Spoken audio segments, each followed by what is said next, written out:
people talking about the 4-year cycle, many are convinced that Bitcoin prices have peaked. So in some ways, Bitcoin being the blue chip and the bellwether is important for crypto, because if Bitcoin makes a new high this year, then it really obviates the fact that there is a 4-year cycle. And so it's, to me, between now and year end, I'm pretty bullish on stocks. This sort of weakness in the first half of November was what we expected. But as markets rally, I think that's going to help propel Bitcoin to an all-time high. The past few weeks have delivered a rare mix of macro uncertainty, market stress, and fractured sentiment across both equities and crypto. Government shutdown concerns, doubts about artificial intelligence valuations, and a historic liquidation event in early October have created a climate of risk aversion that is weighing on growth assets. According to Tom Lee, this turbulence is precisely what typically forms the foundation of a durable market bottom. He notes that crypto, being a high beta expression of liquidity sentiment, has been hit hardest as investors wait for clarity from the Federal Reserve's upcoming December meeting. Yet, despite the sharp pullback, Lee highlights multiple signs of exhaustion and stabilization appearing across market structure. Several analysts agree, suggesting that Bitcoin, which rolled over before equities, will likely be the first asset to find a floor. Today, we analyze why this moment may represent one of the most important inflection points of the current cycle. Subscribe to Daily Bitcoin Trends for expert insights, real-time market updates, and proven crypto strategies. No hype, just smart analysis to help you make better decisions in crypto. So let's just start broadly with your kind of high-level view here. What do you think is really going on? Tom, let's start with you first. Well, Leslie, I think the markets are a bit nervous in crypto land, in equity world, because one, we've had a government shutdown, and then there's been doubts about AI valuations and people raising questions about that. So AI stocks have corrected and many growth stocks have corrected. And then in crypto specifically, it's been dealing with two issues. One is there was this big liquidation event on October 10th, one that really was a larger liquidation event than anything seen in history. And the second is because crypto is risk on, I think markets are really struggling with what the Fed's going to signal on December, because, if you end up with a hawkish Fed, it gets crypto investors very nervous. I think that's all creating this downside pressure, but I think the good news is there are signs of exhaustion. I did speak with Tom DeMark of DeMark Analytics, and he thinks there are signs that would look like a bottom that could be occurring sometime this week. Matt, do you agree with Tom here? I actually do exactly agree with Tom. I think we're nearing a bottom. I look at this as a great buying opportunity for long-term investors. Bitcoin was the first thing to turn over before this broader market pullback. It was sort of the canary in the coal mine, signaling that there was some risk in all sorts of risk on assets. I think it'll be the first thing to bottom, and I agree with Tom, we're getting very close to that point. So I think it's an exciting opportunity, again, for people who are looking out a year or more into the future. Tom, kind of digging into Ethereum a bit more, what do you think are some of the idiosyncratic drivers here? Are there things that you think may be due for more of a decoupling from just the broader risk environment, or crypto as well? Well, Ethereum is a smart contract platform, so it differs from Bitcoin, which is a store of value, and in many ways its virtue is that it's inert, and it represents digital gold and a good store of value. Ethereum, on the other hand, is, because it's a smart contract platform, is really the rails where I think a lot of things are going to be built. And one of the big breakouts this year has been stablecoins, but it's also been things like prediction markets, and now talk about tokenizing more than just dollars, but equities and real estate and alternative assets and other assets. And a lot of that will be built on Ethereum or layer 2. So I think from a perspective of what the ecosystem looks like, Ethereum is a place where there's a lot of activity taking place, and you can measure it by transaction volumes or transactions per second, or even value locked on the chain. And these are all rising. So to us, I think it's a story that still is in the earliest stages, and one of the reasons we consider it a super cycle. And Matt, you agreed. You said that you agree with Tom that it's nearing a bottom. How much of a long-term buy do you think this is? I think it's a generational opportunity for long-term investors, whether you're looking at Bitcoin, Ethereum, or Solana. To double down on what Tom said about Ethereum specifically, look, I think investors are very nervous broadly about the economy, about AI valuations, about tariffs, about the broad economy. You want to look for secular trends that are decoupled from that. I think regardless of what happens on the economy in the next year, stablecoins will grow tremendously. I think regardless of what happens, tokenization will, maybe 10x in the next few years. Prediction markets are going to be huge. Decentralized identity and digital identity are going to be huge. Ethereum lets you play those secular trends, which are in this enormous growth phase, almost regardless of what's happening in the broader economy. So for me, it's really it's a generational opportunity, and to get in at these prices, I think really is almost a gift for long-term investors. It's a tremendous opportunity. Tom, in terms of just the overall volatility, what are some of the near-term headwinds you're expecting Ethereum to face? Well, one of them is the industry did suffer a big liquidation event that I think crippled many players and wiped out many accounts. So I think that this, just like in 2022 or in 2020, it does take a few weeks for the industry to sort of find its footing. And I think that's why crypto prices have lagged here. And it does have the signs of that maybe a market maker or two actually is unable to provide market liquidity. And as you know, as liquidity contracts, it's the same thing as the central bank tightening. So it's almost like crypto QT.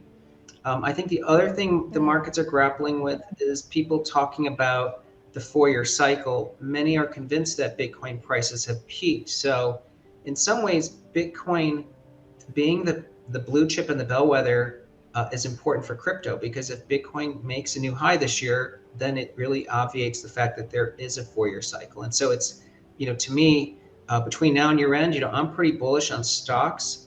This sort of weakness in the first half of November was what we expected. But as markets rally, I think that's going to help propel Bitcoin to an all-time high. Tom, we can't let you go without asking about Granny Shots. That ETF recently celebrating its 1-year anniversary, gathering $3.6 billion in assets in its first year. You plan to expand the lineup. How do you plan to do so, and where else on the court will you be shooting from, so to speak? Yeah, well, that's right. Granny Shots, which refers to a way of shooting free throws, proved to be very popular with investors, as you point out. And part of it is the performance. Granny Shots, in its first year, outperformed the broader index by 1,000 basis points, and year to date, beating the S&P by more than 1,000 basis points. The idea of Granny Shots is the idea that there are super cycles, themes that last for more than 5 to 10 years, and we want to buy the strongest stocks. So we are expanding the Granny Shots family. That they're going to go effective tomorrow. One is a mid-cap Granny. So this is taking the same Granny model, finding the 7 super cycle themes, but buying small and mid-cap stocks. And it's going to hold more names, maybe 40 to 50 names versus 30 for Granny. And this is going to be a good way for investors to get additional Granny exposure in small and mid. And the second is an income-oriented Granny Shots product. So this is going to be using the same Granny Shots model, but also generating income. So the tickers are GRNJ for small and mid cap, and GRNI for the Granny income. Tom Lee emphasizes that the liquidation shock not only forced capitulation, but also temporarily impaired market-making liquidity, creating a dynamic similar to a short-term tightening cycle. Yet beneath the surface, the structural story remains intact. Bitcoin continues to function as the bellwether for global risk appetite, and its ability to reclaim new highs would directly challenge the widely cited 4-year cycle narrative. Meanwhile, Ethereum presents a fundamentally distinct proposition: a smart contract platform powering stablecoin rails, tokenized real-world assets, prediction markets, and decentralized identity systems. Activity metrics, such as transaction throughput and value locked, continue to rise, underscoring what Lee characterizes as the early phases of a multi-year supercycle. Other analysts argue that the secular growth of stablecoins and tokenization will accelerate almost independently of macro conditions. For long-horizon investors, this divergence between short-term volatility and long-term structural adoption creates what many describe as a generational entry point. Where do you stand, Professor? Well, Andrew, you said earlier about, how has the past looked when you invest at 23 times earnings of, it's certainly a very good and apt question. I would answer the following. If you take out the AI, the Mag 7, you're really closer to 20 times earnings. And I've written that 20 times earnings in the market today, given interest rates, liquidity, et cetera, is the right ratio. So the question is AI priced too high or not? Now, obviously it's almost a third of the S&P. So I'm not saying if it goes down, you're going to go down on an index. But you have to admit, AI is a revolution unlike anything we've seen in our lifetime. It could bring benefits that we don't even know about at this point. I think the biggest risk on AI investing may not be whether it works or not. I think it's going to be worked, but can it be done much more cheaply? Do we need $1 trillion of data centers? Remember when we went back to the .com boom and bust, what really caused the bust was they figured out how to put 1,000 times more data through the fiber optic cables that they were laying. All of a sudden, the multiplexing and all those companies that said, we're just going to, wire the universe, said, you know what, we don't need that much. Is there a possible, and I'm just putting this out here, a way to get AI without spending the hundreds of billions of dollars on these centers? But AI, no matter what happens, is really going to totally transform our economy. Professor, how many times have we called Professor Siegel a perma-bull, Andrew? You have lived your entire life with that moniker. And I think you could speak to this, Professor. If the Dow was at 780, that's when I remember, I think I was in Merrill Lynch trading class. And so maybe I don't know, my muscle memory is if it was at 780 and it's now at 47,000, being a perma-bull has been the right thing to do. And I know perma-bears. There's guys that were interviewed by Barron's every week. Yeah. They were perma-bear. Can you speak to that? Perma-bears are always in fashion. They're always in fashion. Perma-bulls, if you're wrong once, you're going to get written up all over. Why does it work that way, where it's so fashionable to be a perma-bear? And I'm not going to mention any names, but they know who they are. Yeah. But they can always get written up. Being a there's one. Joe, my publisher, when I publish stocks for the long run, said, Jeremy, do you know that bearish books, cataclysmic books, doom and gloom books outsell optimistic books by 5 to 1?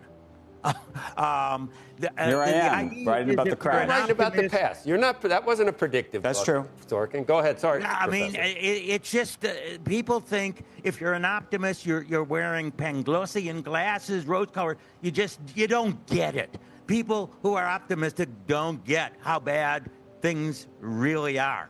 I heard you. We're talking about Gundlach. Jeffrey Gundlach being a perma-bear. I think one person you were thinking of early on, Bill Gross. Remember Dow 5000?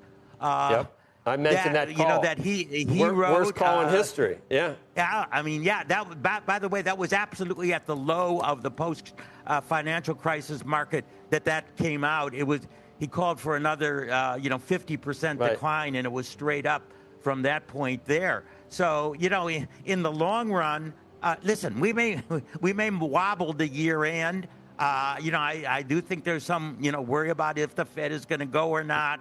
I think they should do 25, but, choppiness is likely to be the order of the day. But, as I say, AI is a revolution that's changing the world, that could bring about economies of scale that far exceed what we saw from the development of the internet. So, there's, does that deserve a 30 or a 35 PE while the rest of the market is, 19 or 20? But I would say yes. So, I think it's different this time Of course, everyone who says it's different this time often regrets it later on. But I think we all agree that we are seeing things with AI that we have not seen in our lifetime. As we move toward year-end, the key question becomes whether improving liquidity conditions and renewed equity strength can help propel Bitcoin toward new all-time highs. If that occurs, it would undermine the idea that crypto must obey a rigid halving-driven timetable and instead reinforce that liquidity remains the dominant driver. In equities, artificial intelligence continues to divide investors, yet many experts maintain that its transformative potential supports valuation premiums well above broader market averages. Across both asset classes, the underlying theme is clear. Structural innovation is advancing even as sentiment wavers. For disciplined investors, this type of divergence often marks the most attractive opportunities. Whether in Bitcoin, Ethereum, or AI-linked equities, the long-term trajectory remains anchored in technological adoption, rising productivity, and expanding global liquidity. Staying focused on those forces, not the week-to-week noise, is ultimately what defines successful positioning in the coming cycle.